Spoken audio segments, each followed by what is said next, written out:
Hey everyone, Tactics here with another Mythic Abberus raid guide where we're going to be covering the notorious ZSKARN boss fight. As I'm sure quite a few of you are aware, this fight was heavily cheesed for the first few weeks of Season 2 before being changed very recently here. With the changes over on my screen, these are actually not quite accurate. These health nerfs are a bit more, but it's like 25% and 20% respectively to the boss and the golem. But they added a bunch in here. So they added a berserk, which I believe is about 8.5 minutes. They added in Dragonfire traps, so you can't use that safe spot cheese people were doing. They reduced the number of bombs down to 3 from 4. They fixed a bug where sometimes you could get bombs to either not spawn at all or only spawn like a small amount. And then the biggest change down here is the tactical destruction rather based on location, which I'll talk about when I go through the boss fight itself. Now, the footage I'm going to be using here isn't actually from the recent changes to the boss. It's from an 8% wipe that my guild did doing the fight actually normally. So this was before the 4 tank, 5 healer kind of cheese strat was used. And luckily with the changes to the fight, the pull that I'm going to be showing you actually is relatively accurate and kind of does a pretty similar strategy that you would want to do with these changes now. So pretty lucky in that sense because my guild is no longer killing this boss right now. We're extending until we kill Sarkareth. I've also gone through a ton of logs and watched some VODs of post-change kills again, just to ensure that what I'm telling you here is going to be accurate, is going to help you defeat the new version of this boss, because I want this to be as useful for you guys as possible. Now, to start here, I think I really want to talk about composition, because composition, this is kind of the first boss in the raid where composition is really potentially impactful for your success on this boss fight. So the big debate is, do you 2 tank or do you 3 tank? And right out of the bat here, I am firmly in the 3 tank camp. Now, what does this 3rd tank actually even do? So the big thing is that basically this 3rd tank is essentially just there to soak bombs and pick up the Dragonfire trap removers from the ads and clear some traps. And what this actually does is it frees up your other 2 tanks to entirely focus on boss positioning and not killing players with the new Mythic mechanic in Elimination Protocol. And this basically just fires out beams at the 4 players that are afflicted by that Unstable Embers dot. And when it hits them and any other players it does hit, it applies a 30-second long debuff that will increase your damage taken by this ability by 500%. So if you get hit by 2 lines in one wave, or if you get hit by 1 line in back-to-back waves of this ability, you're likely going to be dead. Now, an argument against maybe 3 tanking is if you have quite a bit of paladins or hunters in your raid comp, or even just a single prot paladin and like 1 other paladin or hunter, you probably then have enough coverage with their immunities and other tanks soaking to get away with 2 tanks, which basically guarantees that you have the damage check to beat the 5th tactical destruction entirely. Whereas with the 3 tank strategy, you're likely going to have to survive the 5th tactical destruction and then kill the boss before the 6th one comes out. So that 5th tactical destruction, probably the most dangerous part of the fight.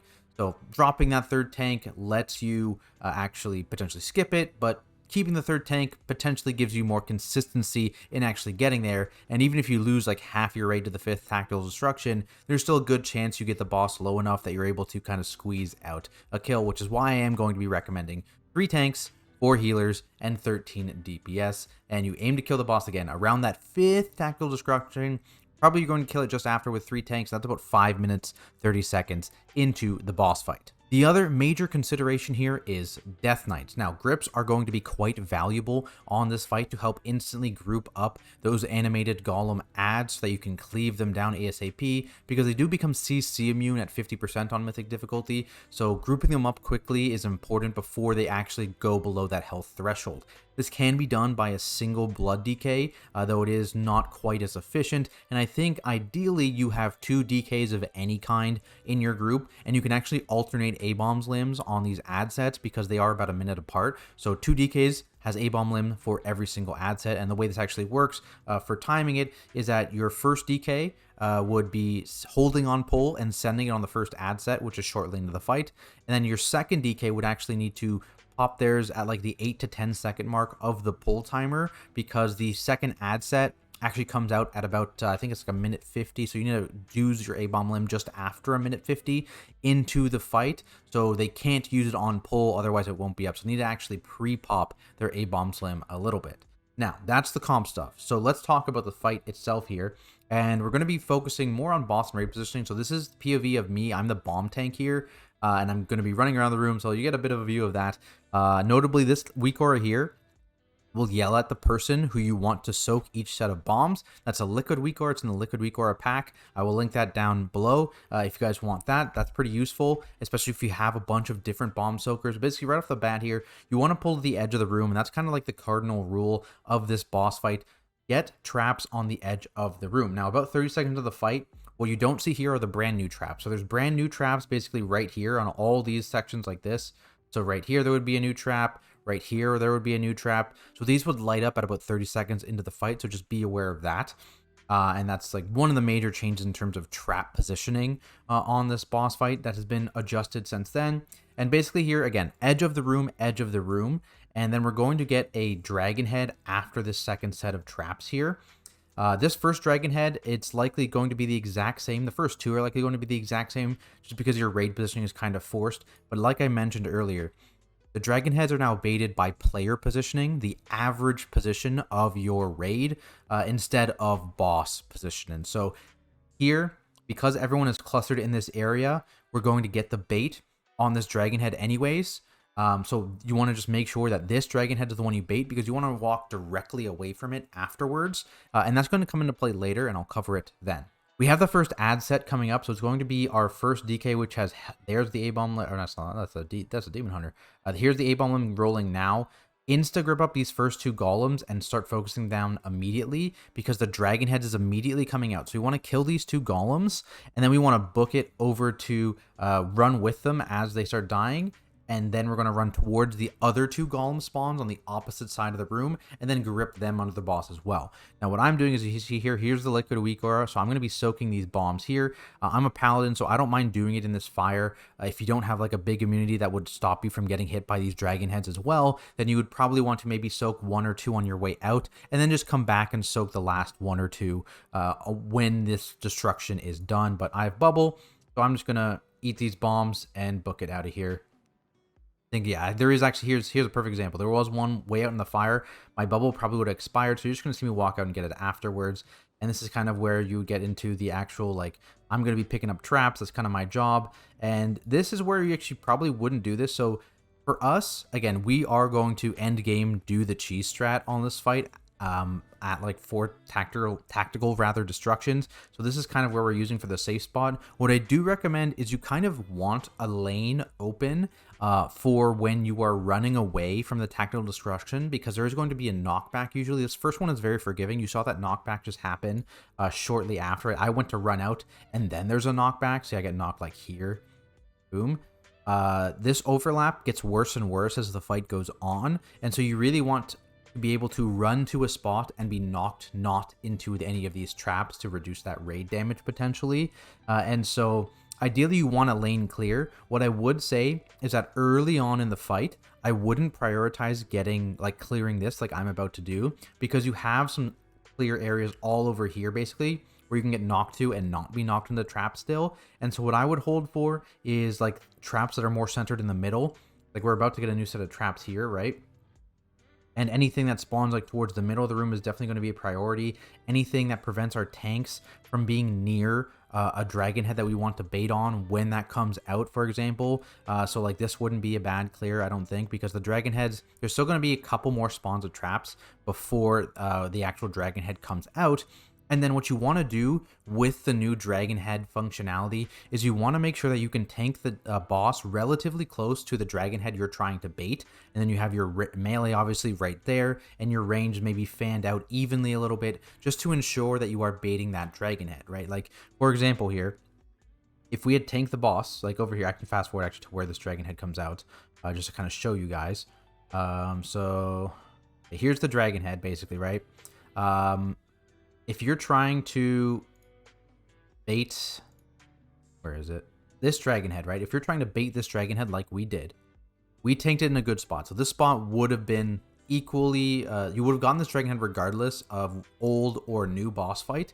However, if we were taking the boss right here and the range was more clustered around this area and the melee was like over here stacked up, it would have baited this dragon head instead. So that's why positioning of the boss and the raid is important. When dragon heads are upcoming, you want to make sure that you are actually probably even sometimes clearing traps near where you want to spawn the dragon head, so that your raid can actually bait the dragon head effectively at the one you want to be detonated. Because if you get one off to the side and your safe area is like over here, that's very, very bad news, right? So effectively baiting dragon heads now is very important. So one of the higher priority clears, on top of clearing a landing area essentially, because you're going to see here this dragon head's coming out, we're running straight back, this whole area is clear, so this knockback is going to come out and everyone's going to kind of be chilling here. Here's the knockback. We just had new spawns, but mostly fine, right? Like, I'm a tank, I didn't really care about that one behind me, but there's a big open area for the raid to be knocked back into that is safe from fire. So aside from having that, you also want an area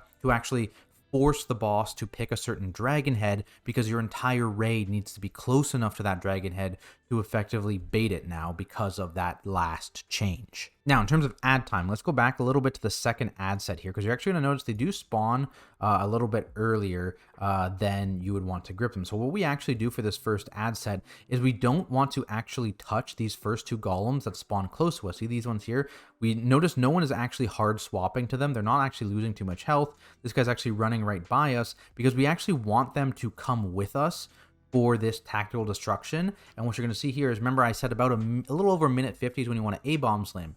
It's about to hit a minute 50 because you want to avoid this tactical destruction. You want to run away from it, and then you want to group all the ads up outside of this tactical destruction. Now, something that we did, which I don't recommend you doing, we slow played this boss here to try and bait these puddles back behind us, the actual the traps on the ground, so it's not in our safe area. What I would actually recommend you do is just fast play the boss. Don't worry about baiting these traps behind you, and just use the golems you get here to clear those traps from the ground. Or maybe if you were able to save some traps from the previous golem set, potentially if they're still available to you, that's something you could use as well, to just clear the traps in this area here, and then that way you get better boss uptime. Because right here, obviously, like all the melee are here, they can't really have good boss uptime, and this slight problematic in that the skull golem you saw, he was cleaved a little bit too much, so the grouping isn't really working for that specific mob there, whereas every other guy gets relatively grouped up. This guy's just kind of stunned out here too though, but that's kind of the goal there. You can do it much cleaner than we did here, and then again, bombs cleaning just as it's happening. And you're going to see us going back into that far side, because this is going to be our landing area. This is always our landing area side. So we want to keep this side clear, and we want to, again, go to the opposite side of the room and fill in traps there. And you're going to see me clean up our landing area and then clean up this area in the middle, just so that we have more spaces to clear in and more places to actually bait those dragon heads, like I said. And clearing those places to bait the dragon heads, I cannot understate how important that is. And that's what one of the major differences between the old boss fight and the new boss fight, even with how we're playing it here. How we're playing it is how you would expect to play it, because you need to have your entire raid now bait the dragon heads. The biggest thing too now, on top of this, for the mythic mechanic. So let's talk about the mythic mechanic a little bit. Moving with the boss is kind of banned when you're near the end of the cast time. So everyone's going to have these say bubbles above their head. Notice how we plant the boss effectively during the end of the cast. There's a important one that happens early on in the boss fight. Here it is. So basically, what's going to happen here is we've baited the tactical destruction. Basically, it happens in about 6 seconds, but we do not move because the embers have not gone off yet. So you see here, the embers are still going off for 4 seconds still. He's already baited the tactical destruction. We hold for 3 more seconds here right off the top of the fight.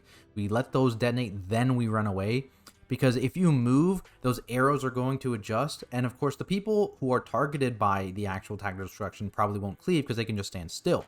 But everyone else is now going to have to deal with those moving arrows, and it can be very problematic. It's very easy to cleave people. Obviously, things like standing in the boss hitbox will instantly one-shot you because it counts as you getting hit by like all 4 of the arrows, which is not ideal. But generally, we want to plant the boss during the end of these casts, and the players themselves also want to plant or only move like vertically towards and away from the boss, so the line doesn't actually change. So just keep those in mind. We also sometimes had melee players just run through to the other side of the boss there and just point their arrows right there to the Demon Hunter, pointing the arrow at the wall just to open up the room a little bit and give the range a little bit more safety, and also be safe from the ranged arrows as well, right? So keep that in mind with these arrow positioning. It's always going to be the people's targeted by the embers. It's just the same overlap mechanic there. And basically the fight is just a dance back and forth now from this point. So the beginning is the only difference. This is kind of what you want to do now for the rest of the fight with these tacticals moving forward. So I can skip again to the next tactical even. It's about a minute from now. So as you see here, again, we're going to have the tactical in about 10 seconds. So we're going to set the boss up to where we want to bait the tactical in a few seconds. So he's going to drag the boss here. Embers are on early, so this is a perfect time to move. The embers are early. They're not going to about to detonate, so it's fine to move the boss here. It's only in the last like 3 to 4 seconds, the embers, you really want to plant the boss. So we bring the boss over to where we need him to be. And ideally here, in a situation like this, right, we cleared this area here, the entire raid basically would want to melee here and then range kind of clustered over here in this way, arcing, and that would guarantee that the tactical destruction was over here. Again, this is the kind of situation where if the whole melee was here and then range was fanned out this way, you would probably bait this left dragon head instead of the straight ahead dragon head, and that's not ideal because then that fills up like the majority of your safe lane that you've made, this whole landing area, and so that's problematic. And as you can see, timer-wise, our next A-Bombs limb is going to be up. We didn't focus this golem. Things like big slows, things like Hodges are very, very good. And we're just grouping up these guys. And we're going to be using grips to keep them together. Boom, boom, boom. And we're just nuking them down. This was much cleaner. So this was a better example here. That's kind of exactly what you want to do. So you don't want to instantly focus the close Dragonfire golems. You want to just run away from the actual dragon heads, group all the golems up with your A-Bombs limb and single target grips, and then nuke them down before they can get away and start activating new traps. And ideally, if they ever start casting traps like out here in the fire area, ranged need to be aware of that and just make sure they're kicking them to prevent any additional traps from going off. The scariest overlap here is definitely the knockback with the lines. Back up just a little bit here. I think it's actually the first one. Yeah, so here it is. So he's got a knockback coming out into beams. Look at these beams, beams, beams. And then he's going to do a knockback just before the detonation of the beam. So his knockback and then the beams shoot out. That's a pretty scary overlap. And again, also getting knocked back out of the actual dragon heads itself here. So the dragon heads are going off, dragon heads are going off. And then you have, again, lines, and then you have a knockback again, with the knockback coming out just after the lines detonate. So those are kind of the scary overlaps of the fight here. This actually might be one of the scarier overlaps along with that 5th tactical destruction. But as you're going to see, like you're trying to rinse and repeat, but you're having less and less space. So here's Dragon Head 3 as an example here. We showed you that one. Again, it's coming out. We baited it. We're grouping up all the mobs like this. We're nuking them down. We can go a little bit more to Dragon Heads 4. Try and show you that as well. Because again, we're still doing this normally. So similarly, again, we're trying to open up the space a little bit. I think ideally, with the new form of the boss, you need to clear more. You probably need to clear one more path to bait this dragon head correctly. Because again, you need your raid close enough to the dragon head you're trying to bait. So you'd probably need like this whole area kind of clear so you can actually effectively bait to this dragon head. Just so you know, that's a major change here. So that's something you need to do. Otherwise, we bait this. And again, same deal. We're not focusing these initial golems. We're running behind us. There's a knockback right out of this. So this is another overlap. Knockback immediately out of the thing. So you want to use the knockback to shoot you in the right direction and not be knocked back into the fire. And then we're just trying to group up these golems here with the grips. Again, A-Bombs limb covering them all and just nuking them down ASAP with a range covering any potential kicks in fire that melee can't get, that kind of deal. And then basically this is the point where, you know, the boss has 25% less HP, so he'd be way dead, and you'd have like 45 seconds until the next major dragon head to kind of burn this boss down. And again, you don't need to kill it by the 5th dragon head. Just expect a large portion of your raid to die to said 5th dragon head. And then hopefully you clean it up with the remaining players before the 6th dragon head.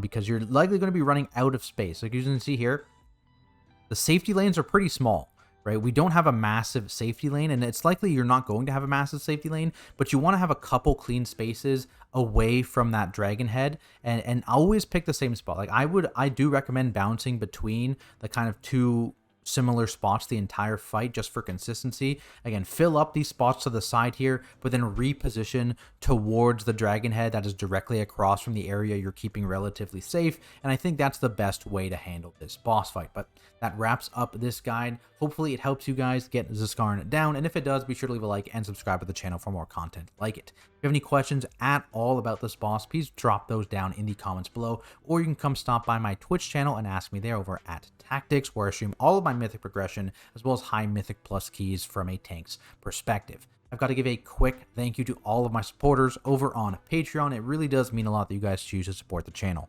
Otherwise, thanks everyone so much for watching, and I'll see you in the next video.